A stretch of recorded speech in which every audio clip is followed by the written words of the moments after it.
This strange object is called a frustum.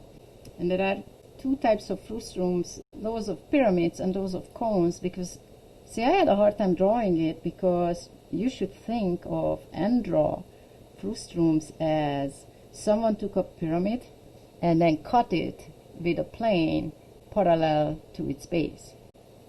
So it's basically a big pyramid minus a small pyramid. So that's a frustum, and we can do the same thing with the cone.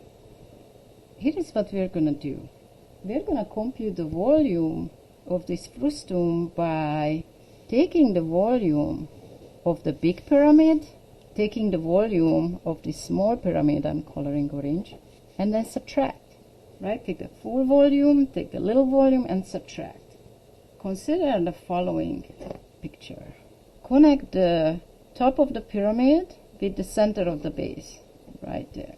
That line is perpendicular to the plane of the base, which means any line within this plane is going to be perpendicular to this line. We're going to go to the middle. Okay, let us look at triangles HFE and KGE. Those two are going to be similar. It's easy to see that they are similar because they both have a right angle and they literally share this angle. We can actually draw it out.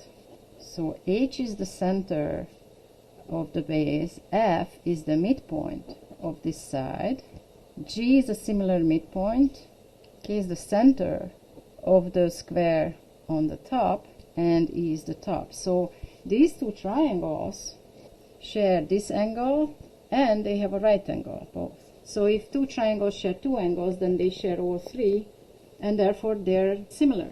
Okay, so what do we have? This is half the side here, right? The base had sides 8 units long, so this side of this triangle has to be half of that, that's 4, right? Because 4 plus 4 will give you the whole side. Similarly, this here is going to be 3. Luckily, in case of these similar triangles, corresponding sides are parallel to each other, so they are easy to recognize. And we know one more thing, right? We know this height to be 15. We haven't used this yet.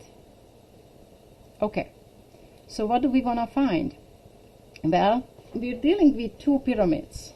For the volume of a pyramid, we just need the area of the base and the height. We have the area of the base. We know 64 and 36. All we need is the heights.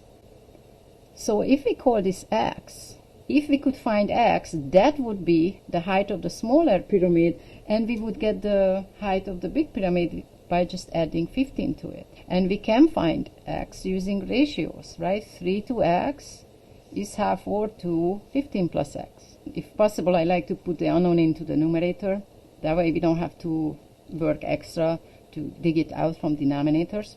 So vertical side over horizontal side is x over 3 in the smaller triangle and 15 plus x over 4 in the other triangle, right? X over 3, x plus 15 over 4. Okay, so now we just have a cute linear equation to solve for x. After cross multiplying, we get 4x equals 3x plus 3 times 15 is 45. So x is 45. That sounds really, really long. Could it be possible to get 45? The answer is yeah. Yes, this could happen because if you have a line segment that's 4 units long and you have another one that's just a little bit shorter, 3, and it's 15 units apart from each other, then this is going to take a long, long time until this triangle closes. So it seems right. Also, once we have the ratios, it should make sense. 3 to 4, 45 to 60. That does make sense, right? Because this is 3 times 15, this is 4 times 15. So 3 to 4 is the same as 45 to 60. This is a little bit better picture now. So this is what we know. We have a big pyramid with a square base with sides 8 units long and height 60. So we know the volume is 1/3 base area times height. That's the same as 1/3 times 64 times 60, which is 1,280 cubic units. That's the big one. And the smaller one has a base That's a square with side 6 units long and a height of 45 units long. So that volume would be 1/3. The base area is 6 times 6, and the height is 45, and that's 540 cubic units. And so to find the volume of the frustum, we just subtract and get 740 cubic units. Thank you for watching.